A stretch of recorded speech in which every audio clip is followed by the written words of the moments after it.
बेपरवाह हो जाओ। जब नाविक बोले ना कि बेपरवाह हो जाओ, मुझे बहुत पता है कि कहां से कैसे निकालना है, तो जो सवारी होती नाव में किए हुए वो निश्चिंत हो जाते हैं। आप क्यों नहीं निश्चिंत होते? सेवक जी महाराज कह रहे हैं, श्री हरिवंश भरोसे भय निडर, सुनित गर्जत हरिवंश बल। हम हरिवंश बल से बोल रहे हैं। हमारी नौका का संचालन हरिवंश स्वयं कर रहे हैं। हम सब उसी नौका में बैठे हैं। श्री हरिवंश प्रताप, प्रताप में बहुत बड़ा बल होता है, अपने लोग जानते नहीं। हम उस प्रताप में बैठे हुए हैं, जिस प्रताप में हम ठसक से कह सकते हैं मेरे बल श्री वृंदावन रानी। बोलने की भी हिम्मत नहीं, ठसक से कह सकते हैं हमारे माई श्यामा जी को राज। अभी उस राज के रहस्य को नहीं जानते हो। अनंत ब्रह्मांडों का शासन जिनके निर्धारित किए हुए जनों से होता है, वो है हमारे प्रभु श्री कृष्ण। उन्हीं के अंश से ब्रह्मा विष्णु महेश का प्रादुर्भाव होता है। अगर आपको संशय हो तो पढ़ लेना गर्ग संहिता।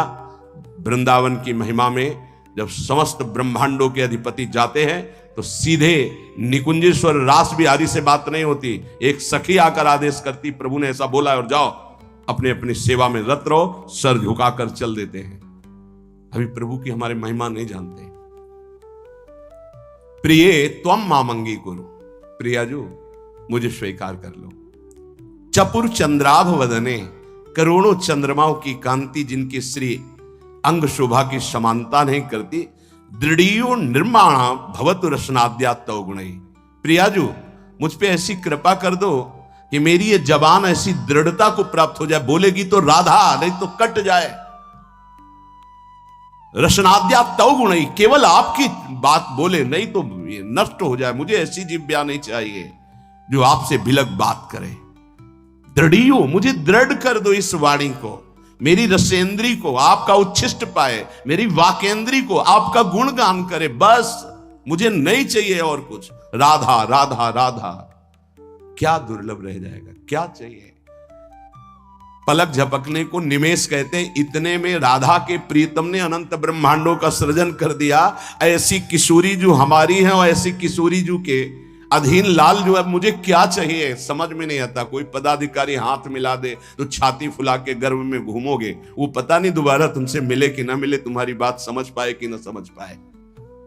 अनंत ब्रह्मांडों के स्वामी को अधीन रखने वाली प्रिया जो कह रहे तू मेरा है, तभी हमारे हृदय में निकलता है हमारे माई श्यामा जी को रात। ध्यान रखना, अगर प्रियाजू ने स्वीकार न किया होता तो वाणी से नहीं तुम बोल सकते कि मेरी प्रियाजू। ये तभी बोल सकते हो जब प्रियाजू ने स्वीकार किया है। तभी यहां बैठे हो वृंदावन में प्रियाजू के घर में, तभी आप प्रियाजू के निज जनों से प्रियाजू की बात सुन रहे हो। स्वीकार करो पहले कि प्रियाजू ने तुम्हें स्वीकार किया है। हे स्वामिनी जू, मुझे ऐसी दृढ़ता दे दो, निर्माणा भवतु रसनाद्या तव गुणई, मेरी जबान अनन्य हो जाए, केवल राधा यश गान करे, राधा बोले।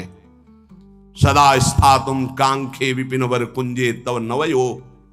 प्रियाजू मेरे शरीर को ऐसा कर दो कि वृंदावन छोड़ के ना जाए। ऐसा रोग दे दो, ऐसी परिस्थिति दे दो, ऐसी घटना कर दो कि वृंदावन से कभी बाहर जाने लायक ही न रहे। बड़ी कृपा। घबरा जाएगा हृदय, रोग दे दो। नहीं नहीं, हमें कहीं भी रखो, रोग मत देना। भव रोग तो लगा ही आए, उसको तो तुम जान ही नहीं पा रहे, जो तुम्हें बार बार जन्म मरण, कैसा कैसा कष्ट है। जीव मानो योनि में आया, गर्भ में आया, 9 महीना रहा, मर गया, फिर दूसरे गर्भ में गया। क्या दुर्गति है जीव की, समझ पा रहे? मानो योनि में हुआ, ऐसी जगह जन्मा, उठा के फेंक दिया, उठा के फेंक दिया जैसे कोई डस्टबिन में कूड़ा फेंकता है। क्या दुर्गति है जीव की, समझ नहीं पा रहे। आज तुम विवेकवान हो, बुद्धिमान हो, स्वस्थ हो, प्राप्त कर लो प्रभु को, नहीं कल पछताना पड़ेगा। कुछ काम नहीं करेगा तुम्हारी बुद्धि। जो बहुत बुद्धिमान है ना, यही देख लेना, यही तुम्हारी दृष्टि नहीं है इसलिए तुम्हें दिखाई नहीं दे रहा, दूर से दिखाई दे रहा है। कल जैसे बोले थे आज फिर बोल रहे हैं, यदि प्रभु के चरणों का आश्रय नहीं लोगे, नाम जप नहीं करोगे, शास्त्र मर्यादा का उल्लंघन करोगे, कोई भी हो, कितनी भी ऊंचाई, कितने भी बड़े पद में कहीं भी तुम्हारा जितना भी वैभव है तुम्हें संतोष नहीं प्रदान कर सकता। तुम्हारी चेतना तुम्हें जलाएगी, देख लेना। चिंता, शोक, भय, डिप्रेशन, दुख, इससे मुक्त नहीं हो सकते। कागज में लिख लो चाहे दिमाग में लिख लो। आज पुण्य काम कर रहे हैं तो खूब जय जय, और कल हमें बताना जब पुण्य का नंबर बदलेगा, तब तुम्हें उत्तर मिलेगा कि जीवन का तुमने क्या वस्तु खोया। जहां से बनना था वहीं नास्तिकता ले आए, अब क्या तुम्हारे अंदर रह गया है।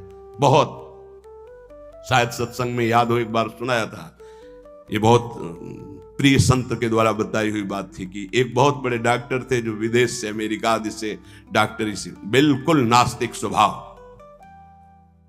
जब कभी किसी संत की बात आती तो सीधे निंदा और गालियों से बात करते थे। अरब खरब रुपए साहब, और इतने बड़े सर्जन के डॉक्टर उनका सम्मान करते थे। एक बार किसी संत ने उनको समझाया कि डॉक्टर साहब आप बहुत बड़े हैं, लेकिन इतने बड़े नहीं कि माया के थप्पड़ को झेल जाए, इसलिए भगवान से तो नास्तिक। कौन भगवान, कैसा भगवान, कहां भगवान। तो उनका एक बार जीवन में मैं स्वयं मिलूंगा आपसे आकर। संतों का स्वभाव होता है बहुत जिद्दी। एक बार मैं आपके दर्शन करूंगा आके और आपसे यही प्रश्न करूंगा। आज मैं नोट कर लेता हूं आपका प्रश्न और उत्तर मैं उस समय दूंगा आकर के। फिर कुछ वर्ष बाद हमको वृंदावन में मिले थे, सिंहोम आश्रम के सामने परिक्रमा मार्ग में बैठे हुए थे, बड़े उच्च कोटि के महात्मा, बड़े छद्म भेषधारी, कोई जान न पावे। तब उन्होंने बताया उनका कुछ समय बाद एक्सीडेंट हुआ, मेरुदंड 6 जगह से टूट गई। मेरुदंड, अब हालत जानते हो मेरुदंड टूटने वाले की क्या होती है। जिंदा मरा हुआ आदमी, मरा हुआ तो ठीक है, लेकिन जिंदा मरा हुआ आदमी, जब उनको ये पता चले वो गए अस्पताल में। डॉक्टर साहब पहचाना, रो पड़े, धीरे से बोले बचा लो। उनका अब तो गुंजाइश नहीं है, अब तो अकर्म लागू हो गया, अपना दंड देने में अब नहीं हो सकता। अब एक बात कहूं, अंतिम बना लो अगर तो नाम जपना। बोले बोल दो, कुछ भी नाम बोल दो, कुछ भी बता दो। अब मैं मान गया कि कोई ईश्वर है जिसके आगे किसी की नहीं। अब मैं किसी काम का नहीं रह गया, मेरी सब पढ़ाई लिखाई डॉक्टरी व्यर्थ हो गई, मेरा जीवन अब मृत्यु शैया पे पड़ा है। बोले अब बोलो राम, अब बोलो। हमें लगता है उन डॉक्टर के ऊपर बहुत कृपा पहले से ही हो गई थी, तो ये परिस्थिति आई और अंतिम बन गया। संत के द्वारा भगवान नाम उच्चारण करवाना और आर्त भाव से भगवान को पुकारना, कई ऐसे उदाहरण। इसीलिए हम चीख के कहते हैं कि कोई भी हो, कहीं भी हो, कुछ भी कर लो, जब तक भगवद आश्रय नहीं लोगे तब तक शांति तुम्हारे अंदर नहीं, विश्राम नहीं। ये चिंता, शोक, भय, मृत्यु तुम्हें दंड देके रहेगी, तुम्हें त्रास देके रहेगी। हम ये नहीं कहते कि भजन करने वालों को रोग नहीं आता, दुख नहीं आता, विपत्ति नहीं आती, लेकिन 100 ग्राम विपत्ति 1 किलो संपत्ति क्या करेगी। 100 ग्राम विपत्ति का दुख हो, 1 किलो संपत्ति का सुख क्या करेगा। कौन सी आनंद संपत्ति। ये तो दुख गणना में ही नहीं है उस सुख के आगे, लेकिन हम तुम्हें इशारे में बता रहे हैं। 100 ग्राम दुख और 900 ग्राम सुख उसके ऊपर लदा रहता है, वो कुछ नहीं कर पाता। भगवद आश्रित के हृदय को तुम नहीं जान पाओगे। तुम भी भगवद आश्रित हो जाओ। सदा स्थातुम कांखे विपिन वर कुंजे चनवयो। ऐसी कृपा कर दो श्री जी कि धाम से जाने योग्य न रह जाए, ऐसी कृपा करो। बड़ी कृपा होती है। जैसे कोई जंगली जानवर होता है ना, और उसको काबू में जब किया जाता है तो गांव में एक लंगड़ डाला जाता है। अब वो उतने ही कदम चल पाएगा जितने में उसको चारा मिले, बस। ऐसे ही श्री जी जब कृपा करती है तो किसी असाध्य रोग का लंगड़ डाल देती है। बस जियो चुपचाप, कैसे, राधा राधा राधा, और आ जाओ हमारे पास। ये बड़ा सौभाग्य होता है, बड़ा सौभाग्य। अभी नौजवान एक परसों के आए थे, यहां कैंसर था। खैर मैंने आपको गुरु मान लिया, अब राधा राधा राधा, अब एक श्वास भी नहीं राधा नाम से अलग जाएगी। बस मुझे कोई आशीर्वाद नहीं, बना रहे, बस राधा राधा, छूटे। कितनी कृपा हो गई। कोई अपने जीवन की जब निराशा की स्थिति को देखता है तब आशा उसकी बनती भगवत प्राप्ति की। अब तो गया भाई, अब तो राधा राधा। हम तो कहते प्रणाम है भगवान की इस विधान को, प्रणाम है उस दुख उस रोग को जिसने निश्चय करा दिया कि अब तो राधा राधा राधा। बड़े भाग्य की बात है ये, यद्यपि बर्दाश्त नहीं होगा भाग्य सबको। सदा स्थातुम, वृंदावन से न जा पाऊं, आपका आश्रय न छूटे, आपका नाम न छूटे, ऐसी परिस्थिति दे दो। ये बहुत मंगलकारी परिस्थिति है। भगवान कृपा करे भोग लायक न रह जाएं, भगवान कृपा करे जगत लायक न रह जाएं, भगवान कृपा करे हमसे कोई प्यार न करे। बर्दाश्त होगी ये बात? एक हो गया ऐसी कृपा में सुनना भी नहीं। हमारी आकांक्षाएं जगत की है, ये जरूर सुनना। यही हमारे जीवन की दुर्दशा है जो हमको प्रभु से विमुख किए हैं। एक बार हम एक संत भगवान के मुख से सुना कि असाध्य रोग भगवान की विशुद्ध कृपा से प्राप्त होता है। यह साध्य रोग नाता तो साधन का अहम बना रहता, मानते कि साधना ठीक थी, लेकिन उसका परिणाम वो नहीं होता जो आर्त भाव में हुआ, जो असहाय अवस्था में हुआ, जो अकिंचन अवस्था में। कोई एक व्यक्ति पाने देने वाला, एक वस्तु नहीं, आर्त भाव। आप समझ गए कि मैं गया, उसी ने कृपा की, उसी कृपा का आज आप लोग रसास्वादन कर रहे हैं। यद्यपि किसी योग्य नहीं, किसी योग्य नहीं, ना पढ़ा लिखा ना उतना कुछ नहीं, केवल बस ऐसा है कि जैसे पारसमणि छू गई लोहे पे तो चमक पड़ा, सोना बन गया। वो उस लोहा जंगहा किसी के काम आने वाला नहीं था। श्रीपाद कह रहे सदा स्थातुम, स्वामिनी ऐसा कुछ कर दो कि ये शरीर किसी योग्य न रह जाए, आपके धाम में ही पड़ा रहे। बड़ी कृपा है उनकी। कृपा का स्वरूप हम देखा कैसे कृपा निकालती है। बिल्कुल विषय में लगे हुए हैं, एकदम निकाल के ऐसा भगवदाकार वृत्ति जो वर्षों में नहीं होती साधना से, वो मिनटों में कर देती कृपा। हमने देखा, प्रमाण देखा। वो अज्ञानी जीव नहीं जानते हैं उस कृपा को। कृपा एक क्षण में भगवत प्राप्ति करा देती है, एक क्षण। साधना तो असाधनों का त्याग करने के लिए होती, कृपा के लिए साधन असाधन कुछ मतलब। बाढ़ आई तो सब बहा के ले गई, ये कृपा बाढ़ है। श्रीपाद कर रहे हैं ऐसी कृपा कर दो कि मेरा जीवन सिर्फ वृंदावन। क्यों वृंदावन में ही? क्यों? ऐसा क्या खास बात है? केवल भगवत प्रेम प्राप्ति वृंदावन से हो सकती है। मोक्ष प्राप्ति तो काशी में भी हो जाएगी। प्रेम प्राप्ति ये वृंदावनेश्वरी। ये हम अपने छाती की बात कहते हैं। अगर तुम समझ पाओ, हमसे पूछो प्रमाण, तो हम इसीलिए छाती शब्द बोला है। यहां जब शरीर छूटता है तो वृंदा सखी, जैसे अभी इशारा हुआ था ना, इसमें निदेशात संप्राप्तो वर युवत युग्मम प्रिवहु। दो सखियों को आदेश किया, सब सखियों को बुला और पुष्पांजलि अर्पित करो। इशारा हुआ वृंदा सखी का, लताओं को इशारा हुआ, झंकृत। ऐसे यहां वृंदा सखी इशारा करती है। ये जीव हमारे तत्काल सहचर्या आती है। और जिसने जीवन भर राधा राधा पुकारा है, यहां शरीर छूटता है तो स्वयं श्री जी आती है। ये हम छाती की बात कह रहा हूं, स्वयं श्री जी आती है। क्योंकि कुछ बातें ऐसी होती है जिनकी सामर्थ्य नहीं जबान से कह सकूं, वो छाती में छुपी ही रहती है। इसलिए तुम्हें बात बता रहा हूं। यदि आप किसी योग्य ना होना और आपको लगे कि मुझे भगवत प्राप्ति करनी है, तो धाम आके पड़े रहना, भगवत प्राप्ति पक्का। पड़े रहना धाम में।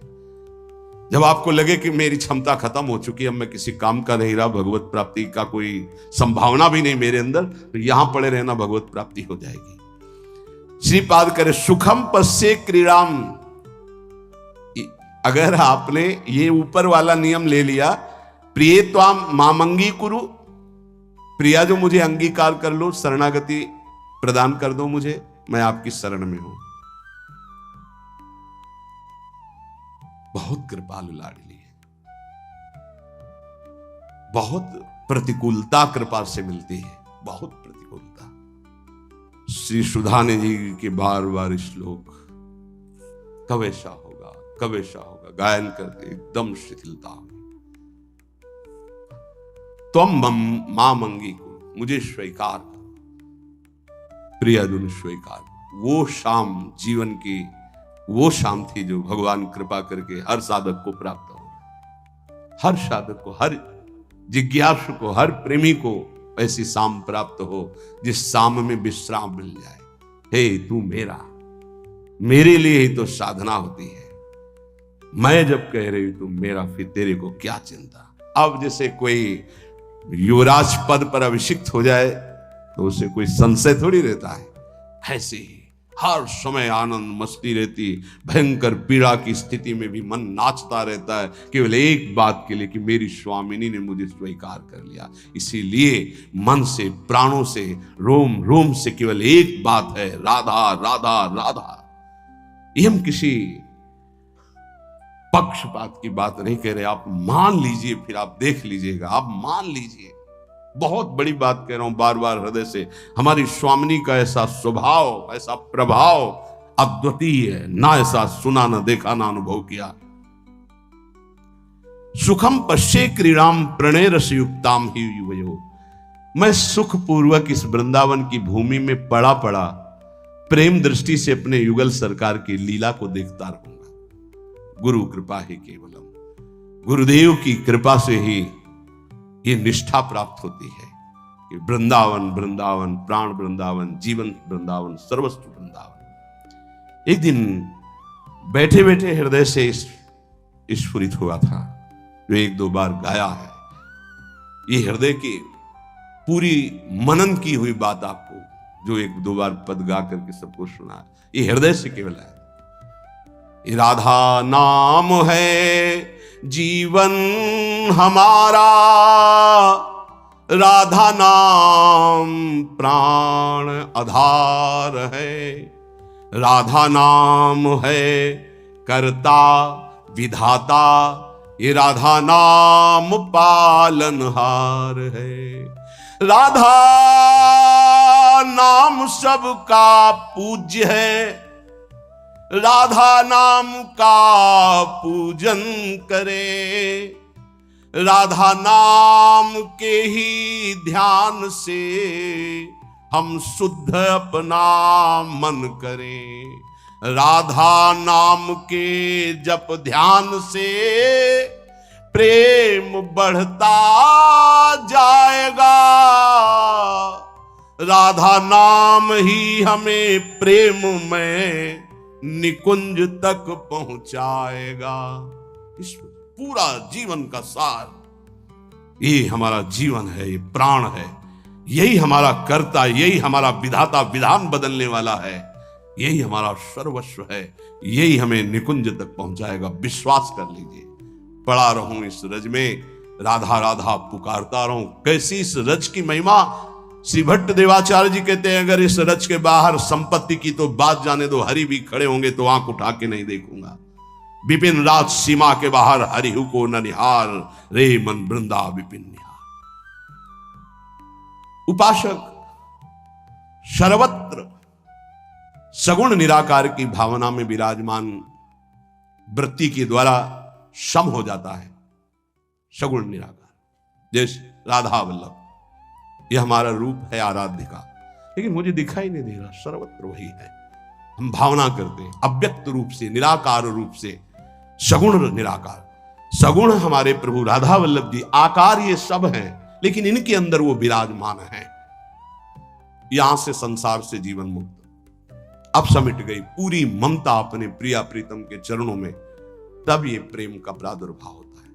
भगवान से मनाना चाहिए कि हमारी बुद्धि को नष्ट कर दो।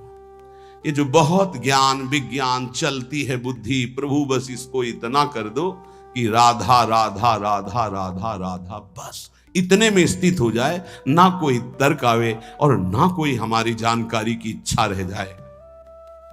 उपासक के अंदर प्रश्न की धरा ही नहीं होनी चाहिए। जो हमको मिला इसके आगे हमको जानना नहीं चाहते, उससे सब कुछ प्रकट हो जाएगा। सच्ची मानिए, जीवन में कभी किसी से प्रश्न नहीं हुआ, कभी किसी से, गुरुदेव के सिवा, वो भी उपासना संबंध से। वैसे गुरु कृपा से सब प्रश्नों का समाधान होता है, वो मिलान के लिए। वेदांत कहता सर्वम खलमिदम ब्रह्म, तो प्रेम उपासना क्या कहती है? तो बोले सर्वान वस्तुतया निरीक्ष परम स्वाराध्य बुद्धिर्मम। तो ठीक है, हम इतनी जगह दर्शन करने जाते हैं, सब जगह प्रभु के अलग अलग नाम हैं, रूप वही वंशीधारी हैं, फिर मना क्यों किया जाता है? नहीं, कोई मना नहीं है। तो फिर हम वहां भावना क्या करें? हमारे राधा वल्लभ लाल जब इस कुंज में गए तो ये नाम पड़ गया, इस कुंज में गए। बस जो प्रश्न हमको उपासना संबंधी, बस अपने उपास्य देव में किसी भी तरह का तर्क कभी उपस्थित नहीं हुआ। उपास्य देव की उपासना को पुष्ट करने का प्रश्न, उपासक के अंदर कोई प्रश्न नहीं रहना चाहिए। जो मंत्र और नाम मिला है समस्त समाधानों का समाधान है। अनन्य ममता विष्णुर प्रेम संगीता। हमारी जो अनन्यता है वो पहले व्यापक तत्व में हो जाए, समाधान तभी प्राप्त होगा। ध्यान रखना, एक भी सृष्टि में कोई भी अगर हमारे प्रभु से अलग हमारी दृष्टि और व्यवहार में रहेगा तो भगवत प्राप्ति में बाधा रहेगी। इतना बड़ा खेल है। अनन्य ममता विष्णुर, विष्णु माने व्यापक। जो हम आराध्य देव का नाम स्वीकार किया गुरु प्रताप से, राधा वल्लभ लाल, वो राधा वल्लभ लाल विष्णु माने व्यापक। अनन्य ममता, हमारी ममता राधा वल्लभ लाल जी के चरणों में, और वो व्यापक, सब में वो व्यापक है। प्रेम संगीता, इसी से प्रेम का स्फुरण होगा। पहले सब में बराबर। हरिवंश नाम लीजिए अजात शत्रु ते सदा। देखो भला ऐसा है? ऐसा नहीं, इसीलिए नाम जपने पर भी नाम का रंग नहीं आ पा रहा, क्योंकि इससे नामापराध बन जाता है। किसी भी देवता की निंदा करना, भगवान शिव हरि में भेद रखना, संत वैष्णव गुरुदेव की निंदा करना, वेद के शास्त्रों के गुरु उपदेश के प्रतिकूल चलना, ना सुनने वाले को भी, ना चाहने वाले को भी, अश्रद्धालु को भी उपदेश करना, कई ऐसे नाम अपराध है। नाम को अर्थवाद मानना कि अरे ये तो केवल रोचकता बढ़ाने के लिए कहते हैं, ऐसा नाम का फल नहीं है। इन सब बातों से नाम जपने पर अरुचि हो जाती है, और नाम जपने पर भी नाम का फल प्रकाशित नहीं होता। अगर हम इसी जन्म में बहुत जल्दी लाभ प्राप्त करना चाहते हैं तो किसी से भी न राग न द्वेष। अनन्य ममता विष्णुर, जो व्यापक तत्व है। दो प्रकार की उपासना करनी ही होती है हर उपासक को। एक होती है सीमा के अंतर्गत और एक होती असीम।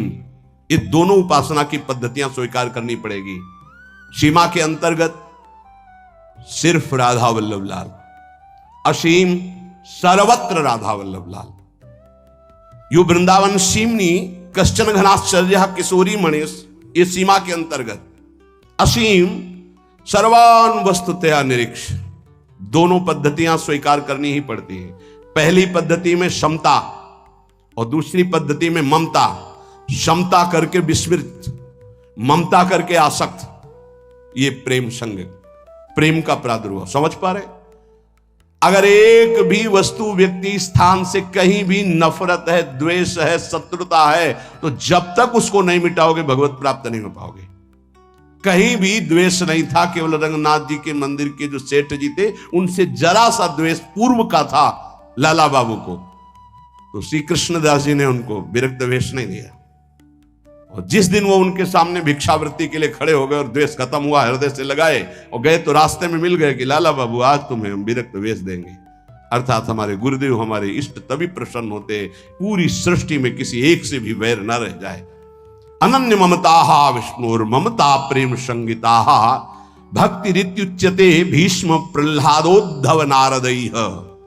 श्री भक्ति के आचार्य देवर्षि नारद जी, भगवान श्री कृष्ण के परम मित्र, गोपियों के परम भक्त उद्धव जी, प्रह्लाद जी भक्तों में सर्वश्रेष्ठ, महामहिम श्री भीष्म जी, इन बड़े बड़े महापुरुषों का मत है कि इसी भक्ति से प्रेम का प्रादुर्भाव होता है। क्या? सब में विष्णुर व्यापक प्रभु हमारे, व्यवहार आपका ऐसा सम, और ममता अनन्य भाव से जो गुरुदेव प्रदत्त आराध्य देव का रूप है उसके सिवा, उसके सिवा नहीं। पूर्ण अनन्यता, पूर्ण समता, अभी आनंद आ जाए। ये जब उतरे हो अखाड़े पे तो चोट की क्या परवाह, दांव मारो विजयी भव, क्योंकि श्री जी हमारे संग है। नागरिदासी जन्म जितायो बलिहारी बलिहारी। शालोक के सारिष्ट सामीप्य सारूप्यकत्व मप्युतो दीयमानम न गृह्णन्ति बिना मत सेवनम जनाहा। पहला भक्ति का स्वरूप, और दूसरा निष्कामता का स्वरूप। उस उपासक में जो अनन्य ममता अपने आराध्य देव में करता है, उसको इस लोक के भोग परलोक के भोगों की तो बात जाने दो, मुक्तियों की भी इच्छा नहीं रहती। तो चलो हमारी स्थिति ऐसी नहीं, लेकिन हमें अपनी इच्छा को शासन में तो लेना पड़ेगा।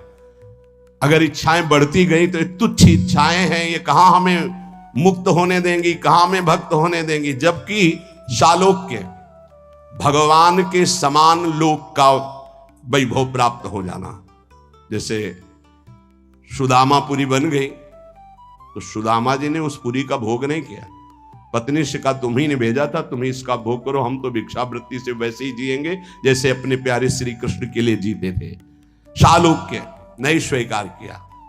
शारिष्ठ भगवान के समान ऐश्वर्य विभूतियां बल विक्रम सब जागृत हो जाना। सामीप्य भगवान के समीप भगवत स्वरूप धारण करके विराजमान रहना। सायुज्य भगवान में समा जाना, जैसे तरंग जल में लीन हो गई। कोई भी मोक्ष नहीं चाहता, भक्त तो चरण दासता के सिवा कोई सुख नहीं चाहता। ना भगवान के समान रूप धारण करके, भगवान के समान ऐश्वर्य धारण करके, भगवान के समान लोक, भगवान के समान वैभव, भगवान में लीन, ये कुछ नहीं चाहता। सालोक्य सारिष्ट सामीप्य सारूप्यैकत्व मप्युत दीयमानम, अधिकार हो गया, वो जो चाहे मोक्ष प्राप्त कर ले। न ग्रहणंती, नहीं चाहिए। क्या चाहिए? सेवनम जनाहा, केवल सेवा आपकी बस, ना मुझे और नहीं चाहिए, नहीं, ये पांचों मोक्ष नहीं चाहिए। कैवल्य परम पद स्वरूप बोध महापुरुष को मिलता है।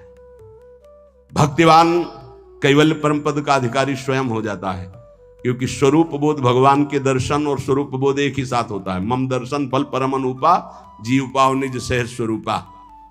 और यहां तो भावदेह की प्राप्ति आचार्य कृपा से पहले ही हो जाती है। अलग अलग उपासना का खेल है। जैसे भाव से आप भजन कर रहे हो, आपको स्वरूप ज्ञान भी नहीं है, खूब नाम जप कर रहे हो, विकल हो प्रभु के लिए, कोई मैं कौन हूं क्या हूं कोई मतलब नहीं, तो भगवान दर्शन देंगे, जे ही दर्शन देंगे स्वरूप बोध हो जाएगा। प्रेम उपासना में जे ही प्रियाजु से आसक्ति बढ़ती है तो आचार्य चरण भावदेह प्रदान कर देते हैं, वहां स्वरूप पहले ही बोध हो गया। वो केवल परम पद का अधिकार प्राप्त करके उसका त्यागी प्रेम मार्ग में आगे बढ़ जाता है। सच्चिदानंद प्रभु के भजन में कैसे भी लग जाओ, मंगल ही मंगल है। इसके लिए तुम्हें थोड़े दिन यत्न करना जरूरी है, प्रयास करना जरूरी है। प्रारंभ में कहने लगते हैं मेरे से भजन नहीं होता, तो भजन तो सिद्धों से होता है, तुम्हें कैसे होने लगेगा? तुम्हें करना पड़ेगा। लोभ जगाओ सत्य वस्तु की प्राप्ति के लिए, सब कुछ मिल जाएगा। जैसे लोग अज्ञानी लोग कहते हैं, तुम कहते हो तो नाम जपने से हमें भोजन मिल जाएगा क्या? तुम चिंता मत करो। तुम्हें अगर विश्वास हो तो जो हम तुम्हें नाम दे रहे हैं राधा राधा, ये अखिल पति भगवान को अधीन कर लेता है। यार भोजन में गिर गए तुम कि भोजन पता नहीं मिलेगा, ये नहीं मिलेगा। और हमने ये कभी नहीं कहा कि आप ऐसे हाथ पे हाथ धर करके राधा राधा बोलो। हमने कहा अपने कर्तव्य का पालन करते हुए करो, कर्म करो, पुरुष कायर नहीं बनो, जबान से राधा राधा बोलो और अपने कर्तव्य का पालन करो, सब ठीक हो जाएगा। कर्तव्य कर्म से तुम्हें व्यवहार सामग्री मिलेगी और राधा नाम तुम्हें परमार्थ में बलशाली बना देगा। लेकिन ये अज्ञानी जीव समझते नहीं। एक बार भगवान शंकराचार्य जी आद्य गुरु, वो गंगा के किनारे देखा कि दो मछुआरे ऐसे समाधि लगाए मानो बैठे हो, बड़ी एकाग्रता से। वो बंसी जब डाली जाती है ऐसे, और जरा सा हिली तो ऐसे। तो गए भैया कितना समय बैठते हो? बोले सुबह से शाम तक महाराज। क्या मिलता है? महाराज कुछ मछलियां मिल जाती हैं, बेचते हैं, परिवार का पोषण होता है। कितने रुपया मिलते हैं? बोले इतने मिल जाते हैं। बोले ठीक है, इतना रुपया तुम्हें देंगे, भोजन देंगे, वस्त्र देंगे। 4 मठों की स्थापना उस समय हो चुकी थी। चलो मठों में विराजमान हो और नारायण नारायण का कीर्तन करो, बढ़िया भोजन मिलेगा, वस्त्र मिलेगा। महीने में इसके अनुपात से, रोज के अनुपात, मछली मारना बंद करो। चले गए, बैठा लको करो नारायण नारायण। बैठ गए, उनके सामने तो शुरू किया नारायण नारायण, और जो ही हो गए सो भाग गए, फिर मछली मारने लगे। फिर भगवान शंकराचार्य जी गए और उनका तुम भाग क्यों आए? बोले अपना भोजन और अपना पैसा ये सब आप रखो, हमसे वो नहीं होगा, हमें जो सुख मिलता है मछली मारने में उन नारायण नारायण। अब वो साधक तो है नहीं, बोले हमको नहीं चाहिए तुम्हारा भोजन और रुपया। समझो, आप खिलवाड़ मत समझे। हर सुख सुविधा प्राप्त होने पर भी मन को रोक पाना, ये बड़े बहादुर हैं, ये बड़े वीर हैं जो श्री जी के लिए अपने समस्त संबंधों को स्वाहा करके और आगे कदम बढ़ा रहे हैं। खिलवाड़ ना समझो। उनको कहा गया कि तुम्हें मछली मारने से जितना मिलता है प्रति महीने मिलेगा, कोई चिंता नहीं, खाओ पियो, नारायण नारायण बोल। नहीं कर पाए, क्योंकि मना स्थिति जब तक राजी नहीं तब तक कैसे हो सकता। मना स्थिति को प्रभु में राजी करने वाले, इसीलिए सतरत सतरत सा लोकांतारित। तो आप सबसे प्रार्थना है, भजन सिद्धों का होता है, साधकों का नहीं। साधकों को प्रारंभ में बिना रुचि के, बिना भाव के, बिना स्वाद के भजन करना पड़ता है, और भजन ही हमारे जीवन को परम सुख में पहुंचाएगा। आत्यंतिक दुख की निवृत्ति, जहां लेस मात्र भी दुख नहीं।